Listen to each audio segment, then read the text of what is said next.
Good evening students. ನೀವು ನೆನ್ನೆ ಕ್ಲಾಸಲ್ಲಿ ಹೆಲ್ದಿ ಲೈಫ್ ಯಾರು ಬರೆದಿದ್ದು, ಪೆಡ್ರೋ, ಪಾಬ್ಲೋ, ಸ್ಯಾಕ್ರಿಸ್ಟನ್ ಇವ್ರ ಬಗ್ಗೆ ಎಲ್ಲ ತಿಳ್ಕೊಂಡಿದ್ದೀರಾ. ಮತ್ತು ನೆನ್ನೆ ಕ್ಲಾಸಲ್ಲಿ ಯಾವ ಥರ in olden days people used to be very healthy and very strong ಅಲ್ವಾ. ದೇ ಲವ್ಡ್ ಫ್ರೂಟ್ಸ್, ವೆಜಿಟೇಬಲ್ಸ್, ಅವ್ರಿಗೆಲ್ಲ ತುಂಬ ಫ್ರೂಟ್ಸ್ ವೆಜಿಟೇಬಲ್ಸ್ ಎಲ್ಲ ತಿಂತಿದ್ರು, ಹೆಲ್ದಿ ಪ್ರಾಕ್ಟೀಸಸ್ ಇತ್ತು. ಇದನ್ನ ನೋಡಿ ವಿಚಸ್ ಅಂದರೆ ಕೆಟ್ಟ ಶಕ್ತಿಗಳು, ದುಷ್ಟಶಕ್ತಿಗಳು, ಅವಕ್ಕೆಲ್ಲ ತುಂಬ ಕೋಪ ಬಂತು. ಇದು ಎಷ್ಟು ನೆಮ್ಮದಿ ಆಗಿದ್ದಾರೆ ಅರ್ಥದಲ್ಲಿ ಎಲ್ಲ ಜನರು ಈ ನೆಮ್ಮದಿನ ಹಾಳು ಮಾಡಬೇಕು, ಮತ್ತು ಇವರೆಷ್ಟೊಂದು ಹೆಲ್ದಿ ಪ್ರಾಕ್ಟೀಸಸ್ ಇಟ್ಕೊಂಡಿದ್ದಾರೆ, ಗುಡ್ ಮೂಡ್ಸ್ ಇದೆ, ಇದನ್ನೆಲ್ಲ ಹಾಳು ಮಾಡಬೇಕು ಅಂತೆಲ್ಲರೂ ಒಂದು ಕಡೆ ಮೀಟಿಂಗ್ ಸೇರಿಕೊಂಡ್ರು ಅಲ್ವಾ. ಮತ್ತು ಅವರೆಲ್ಲ ಫಾರೆಸ್ಟಲ್ಲಿ ಮೀಟಿಂಗ್ ಸೇರಿಕೊಂಡ್ರು. ಇಷ್ಟು ನೀವು ನೆನ್ನೆನ ಕ್ಲಾಸಲ್ಲಿ ಕಲ್ತಿದ್ದೀರಾ. ಮುಂದೆ ಏನಾಯಿತು ಅನ್ನೋದನ್ನು ಇವತ್ತಿನ ಕ್ಲಾಸಲ್ಲಿ ತಿಳ್ಕೊಳ್ಳೋಣ. Yesterday's class you have learnt no potion, the meaning of potion you have learnt. Potion ಅಂದ್ರೇನು? A liquid with healing or magical or poisonous properties. Magical ಡ್ರಿಂಕ್ಗೆ ಪೋಷನ್ ಅಂತಾರೆ. ಹಾಗೂ ಲಿಕ್ವಿಡ್ ವಿತ್ ಎ ಹೀಲಿಂಗ್ ಅಂದರೆ ತುಂಬ ವಾಸಿಯಾಗುವಂತಹ ವೈದ್ಯಕೀಯ ಗುಣಗಳು, ಮೆಡಿಕಲ್ ಅಂದರೆ ಈಗ ಏನಾದರೂ ಕುಡಿದ್ರೆ ಔಷಧೀಯ ಗುಣಗಳು ಅಂತ ಹೇಳ್ತಾರಲ್ಲ, ಅದು ಹೀಲಿಂಗ್. ಮ್ಯಾಜಿಕಲ್ ಪವರ್ಸ್, ತುಂಬ ಎಲ್ಲ ಚೆನ್ನಾಗಿ ಮ್ಯಾಜಿಕ್ ಆಗುತ್ತೆ ಅಂತಾರಲ್ಲ. ಪಾಯ್ಸನಸ್ ಪ್ರಾಪರ್ಟೀಸ್ ಅಂದರೆ ವಿಷಮಯ ಪ್ರಾಪರ್ಟೀಸ್ ಅಂತಾರಲ್ಲ. ವಿಷ ಕುಡಿಯೋದಕ್ಕೆ ಒಂಥರ ಪ್ರಾಪರ್ಟಿ ಇರುತ್ತಲ್ಲ ವಿಷಕ್ಕೆ, ಅದು ಎಲ್ಲದಕ್ಕೂ ಪೋಷನ್ ಅಂತಲೇ ಕರೀತಾರೆ. ಲಿಕ್ವಿಡ್ ಒಳ್ಳೆ ಔಷಧಿಗೂ ಪೋಷನ್ ಅಂತಾರೆ, ಮ್ಯಾಜಿಕಲ್ ಗುಣ ಇರೋದಕ್ಕೂ ಪೋಷನ್ ಅಂತಾರೆ, ಪಾಯ್ಸನಸ್ ಇದ್ದದಕ್ಕೂ ಒಂದು ಪೋಷನ್ ಅಂತಾರೆ. It is one of a liquid ಅಂತಾರೆ, ಡ್ರಿಂಕ್. ಅದನ್ನು ಪ್ರಿಪೇರ್ ಮಾಡೋಣ ಅಂತೆಲ್ಲ ವಿಚಸ್ ಪ್ಲ್ಯಾನ್ ಮಾಡ್ಕೋತಾರೆ ಅಲ್ವಾ.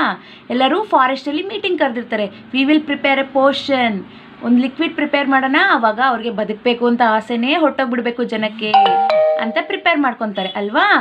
ಈಗ ಮುಂದೇನಾಯಿತು ಅನ್ನೋದನ್ನು ತಿಳ್ಕೊಳ್ಳೋಣ. They all needed to put all their energy to make the potion which would have a powerful spell on people. See, they all ಅಂದರೆ ಯಾರಿಲ್ಲಿ? ಎಲ್ಲ ಬ್ಯಾಡ್ ವಿಚಸ್, ಎಲ್ಲ ಕೆಟ್ಟ ಶಕ್ತಿಗಳು, ಎಲ್ಲ ದುಷ್ಟಶಕ್ತಿಗಳು ಅವರೆಲ್ಲ ಸೇರಿ ಪವರ್ಸ್ ಹಾಕಬೇಕಂತೆ. ಆ ಪೋಷನ್ ಅಂದರೆ ಲಿಕ್ವಿಡ್ ಅಲ್ವಾ. ಆ ಲಿಕ್ವಿಡ್ಗೆ ಎಲ್ಲರೂ ತಮ್ಮ ಕೆಟ್ಟ ಶಕ್ತಿಗಳನ್ನು ತುಂಬೋಣ. Witch would have a powerful spell ಅಂದರೆ ಜಾದೂ. ಪವರ್ಫುಲ್ ಸ್ಪೆಲ್ ಆನ್ ಪೀಪಲ್ ಮೇಲೆ, ಜನರ ಮೇಲೆ ಜಾದೂ ಆಗಬೇಕು. ಅವ್ರು ಅದನ್ನು ಕುಡಿದ ತಕ್ಷಣ ಅವ್ರಿಗೆ ಬದುಕಬೇಕು ಅಂತ ಆಸೆನೇ ಇರಬಾರ್ದು. During the collection of energy one of the witches made A mistake. ಈಗ ಎಲ್ಲರೂ ತಮ್ಮ ಶಕ್ತಿ ಹಾಕಿ ಆ ಲಿಕ್ವಿಡಲ್ಲಿ ಅಂತ ಹೇಳಿದ್ರಲ್ವಾ. ಆಗ ಆ ಥರ ಶಕ್ತಿನ ಆ ಲಿಕ್ವಿಡ್ ಒಳಗಡೆ ಹಾಕುವಾಗ ಒಂದೇ ಒಂದು ಕೆಟ್ಟ ಬಿಚ್ಚು ಏನು ಮಾಡ್ತಾಳೆ? ಒಂದು ತಪ್ಪು ಮಾಡ್ತಾಳಂತೆ. ಏನದು ತಪ್ಪು? ಇನ್ ಅಟರಿಂಗ್ ದ ವರ್ಡ್ಸ್. ಅಟರಿಂಗ್ ಅಂದರೆ ಬಾಯಲ್ಲಿ ಉಚ್ಚಾರಣೆ. ಈಗ ಏನಾದರೂ ಹೇಳಬೇಕಾದ್ರೆ ಉಚ್ಚರಿಸ್ಬೇಕು ಅಂತ ಹೇಳ್ತಾರಲ್ಲ, ಬಾಯಲ್ಲಿ ಉಚ್ಚಾರಣೆ ಮಾಡೋದಕ್ಕೆ ಅಟರಿಂಗ್ ಅಂತಾರೆ. ಅಟರಿಂಗ್ ದ ವರ್ಡ್ಸ್. ಅವಳು ಮಂತ್ರ ಹೇಳಬೇಕಲ್ವಾ, ಶಕ್ತಿ ಎಲ್ಲ ಹಾಕಬೇಕು ಆ ಪೋಷನ್ ಒಳಗೆ ಅನ್ನೋದಕ್ಕೆ. ಆ ಮಂತ್ರ ಹೇಳುವಾಗ ಅವಳು ತಪ್ಪು ಹೇಳ್ಬಿಡ್ತಾಳಂತೆ ವಿಚ್. ಏನು ಮಾಡಿದ್ಲ ಆಮೇಲೆ? As a result there was a big explosion ಅಂದರೆ ಸ್ಫೋಟ. ಬಿಗ್ ಎಕ್ಸ್ಪ್ಲೋಡ್ ಆಗೋದು, ಎಲ್ಲ ಸ್ಫೋಟ ಆಗೋದು ಅಂತಾರಲ್ಲ, ಅದೇ ಥರ ಪೋಷನ್ ಮಾಡುವಾಗ ದೊಡ್ಡದಾಗಿ ಸ್ಫೋಟ ಆಗೋಯ್ತಂತೆ. It was so big that it completely destroyed the forest. ಅದಷ್ಟು ಜೋರಾಗಿ ಸ್ಫೋಟ ಆಗೋಯ್ತು ಅಂದರೆ ಇಡೀ ಫಾರೆಸ್ಟ್ ಎಲ್ಲ ನಾಶ ಆಗೋಯ್ತಂತೆ. ಇದು ನೋಡಿ ವಿಚ್ದು ಪಿಕ್ಚರ್. ಇದೇ ಥರ ನೀವು ಕಾರ್ಟೂನ್ಸಲ್ಲೆಲ್ಲ ನೋಡಿರ್ತೀರಲ್ಲ, ಯಾವ ಥರ ಮ್ಯಾಜಿಕಲ್ಲಾಗಿ ಕೆಟ್ಟದಾಗಿ ಕಾಣ್ತಾರೆ ವಿಚ್ ಅಂತ. ಇವರೇ ವಿಚ್ಚು. ಇವಾಗ ವಿಚ್ಚಿನ ತಪ್ಪಿಂದ ದೊಡ್ಡ ಎಕ್ಸ್ಪ್ಲೋಷನ್ ಆಗೋಗುತ್ತೆ, ವಿಸ್ಫೋಟ ಆಗೋಗುತ್ತೆ, ಫಾರೆಸ್ಟ್ ಎಲ್ಲ ನಾಶ ಆಗೋಗುತ್ತೆ. ಆಮೇಲೆ ಏನಾಯಿತು ನೋಡೋಣ. ಈಗ ಕೆಲವೊಂದು ಕ್ವೆಶನ್ಸ್ ಇದೆ. Which was the healthiest place that you could imagine? ಯಾವುದು healthiest place? Earth is the healthiest place ಅಲ್ವಾ. ಆವಾಗಿನ ನೆನ್ನೆ ಕ್ಲಾಸಲ್ಲಿ ಹೇಳಿದ್ದಲ್ಲ, earth was the healthiest place that could you imagine. Who was furious? ಯಾರಿಗೆ ಕೋಪ ಬಂದಿರುತ್ತೆ? Witch was very furious. Who made the potion go wrong? One witch ಪೋಷನನ್ನು wrong ಮಾಡ್ತಾಳೆ, ಅಟರ್ ಮಾಡೋದು ತಪ್ಪು ಹೇಳ್ತಾಳಲ್ವಾ, ಮಂತ್ರ ತಪ್ಪು ಹೇಳ್ತಾಳೆ. What happened after the explosion? It was so big explosion that it completely destroyed the forest. ಇಡೀ ಕಾಡೇ ನಾಶ ಆಗೋಗುತ್ತೆ ಅಲ್ವಾ. ಈಗ ಮುಂದೇನಾಯಿತು ಅನ್ನೋದನ್ನು ತಿಳ್ಕೊಳ್ಳೋಣ. ಈಗ ಕಾಡೆಲ್ಲ ನಾಶ ಆಗೋಗಿದೆ. As a result, it turned all the witches into tiny creatures like germs. ಈಗ ಅವರೇ ಮಂತ್ರ ತಪ್ಪು ಹೇಳಿರ್ತಾರಲ್ವಾ. ಈಗ ದೊಡ್ಡ ಎಕ್ಸ್ಪ್ಲೋಷನ್ ಆಗಿ ಇಡೀ ಕಾಡೇ ನಾಶ ಆಗೋಯ್ತು. ಆ ಎಕ್ಸ್ಪ್ಲೋಷನಲ್ಲಿ, ಆ ಸ್ಫೋಟದಲ್ಲಿ ಆಲ್ ದ ವಿಚಸ್ ಅಂದರೆ ಎಲ್ಲ ಕೆಟ್ಟ ಶಕ್ತಿಗಳೇನಾಗ್ತಾರೆ they went in to become a tiny creatures, ಸಣ್ಣ ಸಣ್ಣ ಹುಳುಗಳಾಗ್ಬಿಟ್ರಂತೆ. ಜರ್ಮ್ಸ್ ಅಂದರೆ ಹುಳಗಳು, ಸಣ್ಣ ಸಣ್ಣ ಹುಳಗಳಾಗಿ ಬದಲಾಗ್ಬಿಡ್ತಂತೆ. ದೊಡ್ಡ ದೊಡ್ಡ ವಿಚಸ್ ಎಲ್ಲ ಸಣ್ಣ ಸಣ್ಣ ಸಣ್ಣ ಸಣ್ಣ ಸಣ್ಣ ಸಣ್ಣ ಪಾರ್ಟಿಕಲ್, ಸ್ಮಾಲ್ ಜರ್ಮ್ಸ್ ಆಗಿ ಬದಲಾಗ್ಬಿಟ್ರಂತೆ. ದೇ ವೇರ್ ಟ್ರಾಪ್ಡ್ ಅಂದರೆ ಸಿಕ್ಕಾಕೊಳ್ಳೋದು, trapped a bad situation from which may cannot be escape. ಅಂದರೆ ಇವಾಗ ಏನಾದರೂ ಕಳ್ಳ ಪೊಲೀಸ್ ಹತ್ರ ಟ್ರ್ಯಾಪ್ ಆಗೋದು ಅಂತ ಹೇಳ್ತಾರಲ್ಲ, the thief was trapped by the police. ಕಳ್ಳ ಸಿಕ್ಕಾಕೊಂಡ್ಬಿಟ್ಟಿದ್ದಾನೆ ಆಯಿತಾ, ಆಗ ಎಸ್ಕೇಪ್ ಆಗೋಕ್ಕೆ ಆಗಲ್ಲ ಅನ್ನೋ ಸಿಚುವೇಶನ್ಗೆ ಟ್ರ್ಯಾಪ್ಡ್ ಅಂತ ಹೇಳ್ತಾರೆ. They were trapped in liquid in a small bottle which was lying in the swamp. Swamp ಅಂದ್ರೇನು? An area of soft wetland, ಅಂದರೆ ನೀರಾಗಿರೋ ಜಾಗ, ಅದಕ್ಕೆ ಸ್ವ್ಯಾಂಪ್ ಅಂತ ಹೇಳ್ತಾರೆ. ಆ ನೀರಾಗಿರೋ ಜಾಗದ ಹತ್ರ ಸಣ್ಣ ಬಾಟಲ್ ಬಿದ್ದಿರುತ್ತಂತೆ. ಆ ಬಾಟಲ್ ಒಳಗಡೆ ಎಲ್ಲರೂ ಹೋಗಿ ಸಿಕ್ಕಾಕೊಂಡ್ಬಿಡ್ತಾರೆ. ಯಾರು? ವಿಚ್ಚಸ್. ಅವರೆಲ್ಲ ಏನಾಗಿರ್ತಾರೆ ಈಗ? ಸಣ್ಣ ಸಣ್ಣ ಜರ್ಮ್ಸ್ ಆಗಿರ್ತಾರೆ, ಸಣ್ಣ ಹುಳುಗಳಾಗಿರ್ತೆ ಅಲ್ವಾ, ಅವರೆಲ್ಲ ಆ ಬಾಟಲ್ ಒಳಗಡೆ ಸಿಕ್ಕಾಕೊಂಡ್ಬಿಟ್ರಂತೆ. One day a little boy found this bottle. ಒಂದು ದಿವಸ ಅವನೆಲ್ಲೋ ಹೋಗ್ತಾ ಇರ್ತಾನೆ, ಒಂದು ಸಣ್ಣ ಹುಡುಗ. Little boy found the bottle. ಅವ್ನಿಗೆ ಆ ಚಿಕ್ಕ ಬಾಟಲ್ ಸಿಗುತ್ತೆ. Thinking it contained a nice new drink. ಇನ್ನೊಂದು ನೀರಾಗಿತ್ತಲ್ಲ, ಏನೋ ಜ್ಯೂಸ್ ಥರ ಇರ್ಬೋದು, ತುಂಬ ಚೆನ್ನಾಗಿರ್ಬೋದು ಈ ಡ್ರಿಂಕು ಅಂತ. ಈ ಸ್ವ್ಯಾಲೋಡ್ ಇಟ್ ಫುಲ್ಲಿ. ಅವನು ಗುಳುಮ್ ಅಂತ ಎಲ್ಲ ನೀರನ್ನ ಕುಡಿದು ಬಿಡ್ತಾನೆ. The germ like witches took advantage. ಇವಾಗ ಅವರೆಲ್ಲ ಬಾಟಲಲ್ಲಿ ಸಿಕ್ಕಾಕೊಂಡಿರ್ತಾರೆ, ಇವಾಗ ಅದಕ್ಕೆ ಹೊಟ್ಟೆ ಒಳಗಡೆ ಜಾಗ ಸಿಕ್ದಂಗೆ ಆಯ್ತಲ್ವಾ. The germ like witches took advantage of the situation. ಅವ್ರಿಗೆ ಇವಾಗ ಒಳ್ಳೆ ನಮ್ಗೆ ಅವಕಾಶ ಸಿಕ್ತು. ದೋ they could not physically harm any one. ಅವು ದೊಡ್ಡ ಸ್ಟ್ರಕ್ಚರ್ ಅಲ್ಲ, ಈಗ ಏನಾದರೂ ಗಾಯ ಮಾಡೋದು ಅದೆಲ್ಲ ಮಾಡೋದಕ್ಕಾಗೋದಿಲ್ಲ. ಸೊ ಅವರೆಲ್ಲ ಸಣ್ಣ ಸಣ್ಣದು ಏನು ಮಾಡ್ತಾರೆ ನೋಡೋಣ. ಈಗ ಹುಡುಗನ ಹೊಟ್ಟೆ ಒಳಗಡೆ ಸೇರ್ಕೊಂಡ್ಬಿಟ್ಟಿದಾರಲ್ವಾ. Though they could not physically harm any one, they learn to change the boys likes and dislikes. ಈಗ ಬಾಯ್ಸ್ದು ಲೈಕ್ಸು ಮತ್ತು ಡಿಸ್ಲೈಕ್ನ ಚೇಂಜ್ ಮಾಡೋಕ್ಕೆ ಸ್ಟಾರ್ಟ್ ಆಗುತ್ತೆ. ಹೊಟ್ಟೆಯಲ್ಲಿ ಹುಳಗಳು ಏನಾದರೂ ಸೇರ್ಕೊಂಡಿದ್ರೆ ಏನಾದರೂ ತೊಂದರೆ ಕೊಡ್ತಾ ಇರುತ್ತೆ.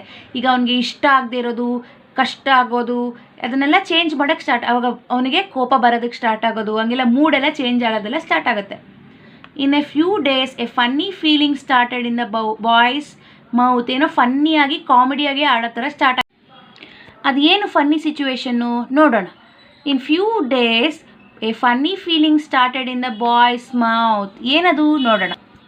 ಅವನಿಗೆ ಏನೇನು ಫೀಲಿಂಗ್ ಆಗ್ತಾಯಿತ್ತು? He no longer wanted to eat vegetables. ಅವಾಗಿನ ಓಲ್ಡನ್ ಡೇಸಲ್ಲಿ ವೆಜಿಟೇಬಲ್ಸು, ಗುಡ್ ಫ್ರೂಟ್ಸ್ ಎಲ್ಲ ತಿಂತಿದ್ರಲ್ವಾ. ಈ ಜರ್ಮ್ಸ್ ಎಲ್ಲ ಹೊಟ್ಟೆ ಒಳಗಡೆ ಸೇರ್ಕೊಂಡ್ಮೇಲೆ ಅವನಿಗೆ he no longer wanted to eat vegetables. ಅವನಿಗೆ ವೆಜಿಟೇಬಲ್ಸ್ ಅಂದರೆ ಇಷ್ಟ ಆಗಲ್ಲ, ಫ್ರೂಟ್ಸ್ ಅಂದರೆ ಇಷ್ಟ ಆಗಲ್ಲ, ಒಳ್ಳೆ ಫುಡ್ ಅಂದರೆ ಇಷ್ಟ ಆಗಲ್ಲ, ಒಳ್ಳೊಳ್ಳೆ ಆಹಾರ ಅಂದರೆ ಇಷ್ಟ ಆಗಲ್ಲ. He no longer wanted to eat vegetables, fruits and good food. ನನಗೆ ಒಳ್ಳೆ ಆಹಾರ ಬೇಡವೇ ಬೇಡ ಅನ್ನೋ ಥರ ಫೀಲಿಂಗ್ ಬರುತ್ತೆ. And he wanted to do was to ask for pizza. ಅವ್ನಿಗೆ ಇವಾಗ ಹೊಟ್ಟೆ ಒಳಗೆ ಜರ್ಮ್ಸ್ ಸೇರ್ಕೊಂಡ್ಬಿಟ್ಟಿದೆ, ಅದಕ್ಕೆ ಅವನಿಗೆ ಪಿಜ್ಜಾ ಬೇಕು, ಬರ್ಗರ್ ಬೇಕು ಅಂತ ಅನ್ನಿಸ್ತಾ ಇರುತ್ತಂತೆ. ಎಲ್ಲರನ್ನೂ ಕೇಳ್ತಾನೆ ಅವ್ರ ಅಪ್ಪ ಅಮ್ಮನ ಎಲ್ಲ, ನನಗೆ ಪಿಜ್ಜಾ ಕೊಡಿಸಿ, ನನಗೆ ಬರ್ಗರ್ ಕೊಡಿಸಿ, ತಿನ್ನಬೇಕು ನಾನು. ಮತ್ತು he wasted his time waiting for food from hotels or restaurants. ಮುಂಚೆ ಎಲ್ಲ ಆರೋಗ್ಯವಾಗಿ ಮನೆಯಲ್ಲಿ ಮಾಡಿರೋ ಫುಡ್ಡು, ಒಳ್ಳೆ ಫುಡ್ನ ತಿಂತಾ ಇರ್ತಾನೆ. ಆಮೇಲೆ ಇವಾಗ ಹೋಟೆಲಲ್ಲಿ ಹೋಗಿ wasting is time for food for hotels and restaurant. ಅವನಿಗೆ ಎಲ್ಲ hotel food, fast food, junk food ಎಲ್ಲ ಇಷ್ಟ ಆಗೋಕ್ಕೆ ಸ್ಟಾರ್ಟ್ ಆಗುತ್ತೆ. ಆ್ಯಂಡ್ ಇವಾಗ ಅವನು ಟೈಮ್ ವೇಸ್ಟ್ ಕೂಡ ಮಾಡೋದಕ್ಕೆ ಸ್ಟಾರ್ಟ್ ಮಾಡ್ತಾನೆ. ಮುಂಚೆ ಎಲ್ಲ ಒಳ್ಳೆ ಪ್ರಾಕ್ಟೀಸಸ್ ಇಟ್ಕೊಂಡಿರ್ತಾನೆ, ಎಕ್ಸಸೈಸ್ ಮಾಡೋದು, ಯೋಗ ಮಾಡೋದು. ಆಮೇಲೆ ಬರೀ ಅವ್ನ ಟೈಮ್ ವೇಸ್ಟ್, ಬರೀ ಟಿ ವಿ ನೋಡ್ಕೊಂಡು ವೇಸ್ಟ್ ಮಾಡ್ತಾ ಇರ್ತಾನಂತೆ time. Watching television, eating ice creams and chips. ನೋಡಿ, ಎಲ್ಲ ಜಂಕ್ ಫುಡ್ ತಿಂದರೆ ದೇಹಕ್ಕೆ ಒಳ್ಳೇದಾ? ಇಲ್ಲ ಅಲ್ವಾ, ಆರೋಗ್ಯ ಎಲ್ಲ ಹಾಳಾಗುತ್ತೆ. ಯಾವಾಗಾದರೂ ಒಂದು ಸರಿ ತಿಂದರೆ ಏನೂ ಆಗಲ್ಲ, ಬಟ್ ಯಾವಾಗಲೂ ಅದನ್ನೇ ತಿಂತಾಯಿದ್ರೆ ಆರೋಗ್ಯ ಹಾಳಾಗುತ್ತೆ. So good food, vegetables, fruits ಎಲ್ಲ ಚೆನ್ನಾಗಿ ತಿನ್ನಬೇಕು. ಅಪ್ಪ ಅಮ್ಮ ಹೇಳಿದ ಮಾತು ಕೇಳಬೇಕು. ಈ ಹುಡುಗ ಕೇಳ್ತಾ ಇರಲ್ಲ ಅಂತೆ. ಏನಾಗುತ್ತೆ ಆಮೇಲೆ? ಎಲ್ಲ ಅವನು ದೇಹದಲ್ಲೆಲ್ಲ ಜರ್ಮ್ಸ್ ಸೇರಿಕೊಂಡು ಬರೀ ಪಿಜ್ಜಾ, ಜಂಕ್ ಫುಡ್ಡು ಇಂಥ ತಿಂತಾ ಇರ್ತಾನೆ, ಬರೀ ಐಸ್ ಕ್ರೀಮ್ಸು, ಚಿಪ್ಸ್ ಎಲ್ಲ ತಿಂತಾ ಇರ್ತಾನೆ. ಅವನ ಆರೋಗ್ಯ ಕೆಡುತ್ತಲ್ವಾ, ಹಾಳಾಗುತ್ತಲ್ವ ಅವನ ಆರೋಗ್ಯ. ಮುಂದೇನಾಯಿತು ನೋಡೋಣ. No longer did he enjoy fruits and vegetables. ಇವಾಗ ಅವನಿಗೆ ಫ್ರೂಟ್ಸ್ ಆ್ಯಂಡ್ ವೆಜಿಟೇಬಲ್ಸ್ ಅಂದ್ರೇ ಇಷ್ಟ ಇರಲ್ಲ. He did not feel like walking. ಅವಾಗೆಲ್ಲ ವಾಕಿಂಗ್, ರನ್ನಿಂಗ್, ಎಕ್ಸಸೈಸ್ ಎಲ್ಲ ಮಾಡೋರಲ್ವ ಆವಾಗಿನ ಜನ. ಈ ನೀರು ಅಂದರೆ ಆವಾಗಲೇ ಹೇಳಿದ್ನಲ್ಲ, ಅವ್ನು ಡ್ರಿಂಕ್ ಕುಡಿತಾನೆ, ಆವಾಗ ಜರ್ಮ್ಸ್ ಎಲ್ಲ ಅವ್ನ ಹೊಟ್ಟೆ ಒಳಗಡೆ ಹೋಗುತ್ತೆ. ಆಮೇಲೆ ಹಿ did not feel like walking, running. ಅವ್ನಿಗೆ ಯಾವಾಗಲೂ ಲೇಸಿಯಾಗಿ ಒಂದು ಕಡೆ ಕೂತ್ಕೊಂಡಿರೋಣ, ಅಂತ ಆಸೆ ಆಗುತ್ತೆ. ಹಿ ಡಿಡ್ ನಾಟ್ ವಾಕಿಂಗ್, ಅವನು ನಡೆಯೋದಕ್ಕೆ ಇಷ್ಟ ಆಗಲ್ಲ, ರನ್ನಿಗೆ ಇಷ್ಟ ಆಗಲ್ಲ, ಅವನು ಓಡೋಕ್ಕೆ ಆಟ ಆಡೋದಕ್ಕೆ ಯಾರ ಜೊತೆನೂ ಆಟ ಆಡೋಕ್ಕೆ ಇಷ್ಟ ಆಗಲ್ವಂತೆ ಅವನಿಗೆ. ಈವೆಂಚುವಲಿ ಅಂದರೆ ಹೋಗ್ತಾ ಹೋಗ್ತಾ ಹಿ stop going out of the house, ಅವನು ಆಚೆ ಹೋಗಿ ಒಳ್ಳೊಳ್ಳೆ ವಾತಾವರಣದಲ್ಲಿ ವಾಕಿಂಗ್ ಮಾಡೋದೆಲ್ಲ ಬಿಟ್ಟುಬಿಡ್ತಾನೆ. And was sitting and lying about, ಸುಮ್ಮನೆ ಒಂದೇ ಕಡೆ ಕೂತ್ಕೊಂಡು ಟೈಮ್ ವೇಸ್ಟ್ ಮಾಡ್ತಾ ಇರ್ತಾನೆ. ಹಿ ಸ್ಟಾರ್ಟೆಡ್ ಫೀಲಿಂಗ್ ಇಲ್, ಇವಾಗ ಅವನಿಗೆ ಕಾಯಿಲೆ ಬರೋದಕ್ಕೆ ಸ್ಟಾರ್ಟ್ ಆಗುತ್ತೆ. ಯಾಕಂದರೆ ಏನೂ ಆ್ಯಕ್ಟಿವಿಟೀಸ್ ಇಲ್ಲ ಅಂದರೂ ಸುಮ್ಮನೆ ಕೂತ್ಕೊಂಡ್ರೆ ಕಾಯಿಲೆ ಬರುತ್ತಲ್ವಾ. ಒಂದೇ ಕಡೆ ಕೂತ್ಕೊಂಡ್ರೆ ಬೊಜ್ಜು ಬರುತ್ತೆ, ದೇಹದಲ್ಲೆಲ್ಲ ಕೊಬ್ಬಿನಾಂಶ ಸೇರಿಕೊಳ್ಳುತ್ತೆ. ಒಳ್ಳೆ ಊಟ ಮಾಡಲಿಲ್ಲ ಅಂದರೆ ಹೊಟ್ಟೆಲೆಲ್ಲ ಜರ್ಮ್ಸು ಎಲ್ಲ ಕೆಲಸ ಮಾಡೋದಕ್ಕೆ ಸ್ಟಾರ್ಟ್ ಆಗುತ್ತೆ. ಹೊಟ್ಟೆಯಲ್ಲಿ ಇರೋದು ಮತ್ತು ದೇಹದಲ್ಲಿ ಎಲ್ಲ ಸ್ಟಾರ್ಟ್ ಆಗುತ್ತೆ ಕೆಟ್ಟದೆಲ್ಲ ಅಲ್ವಾ. ಕೆಟ್ಟದು ಸ್ಟಾರ್ಟ್ ಆಗೋದು ಅಂದರೆ ಕಾಯಿಲೆಗಳೆಲ್ಲ ಬರೋದಕ್ಕೆ ಸ್ಟಾರ್ಟ್ ಆಗುತ್ತೆ. Eventually he stopped going out of the house and was sitting or lying about. He started feeling ill. Ill ಅಂದರೆ ಆರೋಗ್ಯ ಕೆಟ್ಟೋಗೋದು. Before long he had no desire to do anything. ಇವಾಗ ಅವ್ನಿಗೆ ಏನು ಆ್ಯಕ್ಟಿವ್ ಆಗಿ ಏನು ಕೆಲಸ ಮಾಡೋದಕ್ಕೂ ಇಷ್ಟ ಆಗಲ್ವಂತೆ. The evil potion had work. ಈಗ ಈವಿಲ್ ಪೋಷನ್ ತಾನೇ ಆಗಿರೋದು. ಪೋಷನ್ ಅಂದರೆ ಏನು, ಒಂದು ಡ್ರಿಂಕು ಎಲ್ಲ ಅವರು ಶಕ್ತಿ ಎಲ್ಲ ಹಾಕಿರ್ತಾರಲ್ವ, ಈಗ ಅವರ ಜರ್ಮ್ಸೇನೆ ಶಕ್ತಿಗೆ ಥರ ಪರಿಣಾಮ ಆಗುತ್ತೆ. Had work and the worst thing of all that was the witches had learn to jump from one person to another person. ಇವಾಗ ವೈರಸ್ ಅಂತ ಹೇಳ್ತಾರಲ್ಲ, ಒನ್ ಪರ್ಸನ್, ಈಗ ಒಬ್ಬ ಸೀನಿದ್ರೆ, ಒಬ್ಬ ಏನಾದರೂ ಜೋರಾಗಿ ಮಾತಾಡಿದ್ರೆ, ಎಂಜಲ್ ಬಿದ್ದರೆ ಒಬ್ಬ ಮನುಷ್ಯನಿಂದ ಇನ್ನೊಬ್ಬ ಮನುಷ್ಯನಿಗೆ ಸ್ಪ್ರೆಡ್ ಆಗುತ್ತಲ್ವಾ. ಅದೇ ಥರ ಈಗ ಕೊರೋನಾ ವೈರಸ್ ಹೆಂಗೆ ಸ್ಪ್ರೆಡ್ ಆಗುತ್ತೆ, ಒಬ್ಬ ಸೀನಿದ್ರೆ, ಕೆಮ್ಮಿದ್ರೆ ಅದರಿಂದ ಒಬ್ಬರಿಗೆ ಸ್ಪ್ರೆಡ್ ಆಗುತ್ತಲ್ಲ ವೈರಸ್ಸು. ಈಗ ಒಳಗಡೆ ಹುಡುಗನ ಹೊಟ್ಟೆಲಿ ಇದ್ದಿದ್ದು ವಿಚಸ್ ಎಲ್ಲ ವೈರಸ್ ಥರ ಆಗಿಬಿಟ್ಟು ಒಬ್ಬರು ಮನುಷ್ಯರಿಂದ ಇನ್ನೊಬ್ಬರು ಮನುಷ್ಯರಿಗೆ ಕಾಯಿಲೆ ಥರ ಸ್ಪ್ರೆಡ್ ಆಗ್ತಾ ಇದೆ. ಈಗ they manage to turn the effect of the potion. ಈಗ ಒಬ್ಬ ಮನುಷ್ಯನಿಗೆ ಏನು ಕಾಯಿಲೆ ಬರುತ್ತೆ, ಈಗ ಅದೇ ಒಂದು ಸೀನಿದ್ರೆ ಕೆಮ್ಮಿದ್ರೆ ಇನ್ನೊಬ್ಬ ಮನುಷ್ಯನಿಗೂ ಅದೇ ಥರ ಕಾಯಿಲೆ ಬರೋದಕ್ಕೆ ಸ್ಟಾರ್ಟ್ ಆಗುತ್ತೆ. They manage to turn the effect of the potion into one of the worst diseases, the disease of wasting life. ಇದರಿಂದ ಎಷ್ಟೊಂದು ಜೀವಗಳು ಹಾಳಾಗುತ್ತೆ. ಎಷ್ಟೊಂದು ಜನಕ್ಕೆ ಈಗ ಎಷ್ಟೋ ದೊಡ್ಡ ದೊಡ್ಡ ಕಾಯಿಲೆಗಳು ಬರುತ್ತೆ ಒಬ್ಬರಿಂದ ಒಬ್ರಿಗೆ ಅಲ್ವಾ. ಆಗ ಎಷ್ಟೊಂದು ಜನಕ್ಕೆ ಏನೇನೋ ತೊಂದರೆ ಆಗುತ್ತೆ, ಉಸಿರಾಡೋಕ್ಕೆ ತೊಂದರೆ ಆಗುತ್ತೆ, ಮತ್ತು ದೇಹದಲ್ಲಿ ಶಕ್ತಿ ಕಡಿಮೆ ಆಗುತ್ತೆ, ರಕ್ತಹೀನತೆ ಆಗುತ್ತೆ, ಎಷ್ಟೊಂದು ಕಾಯಿಲೆ ಆಗಿ ತುಂಬ ಅತಿರೇಕಕ್ಕೆ ಹೋದಾಗ ಸತ್ತೋಗ್ತಾರಲ್ವಾ. ಅದಕ್ಕೆ ಹೆಲ್ದಿ ಅಭ್ಯಾಸ ಇಟ್ಕೋಬೇಕು ಅಂತ ಹೇಳೋದು, ಗುಡ್ ಹ್ಯಾಬಿಟ್ಸ್ ಇಟ್ಕೋಬೇಕು. ಈಗ ಏನು ತಿಳ್ಕೊಂಡಿದ್ದೀವಿ ನೋಡೋಣ.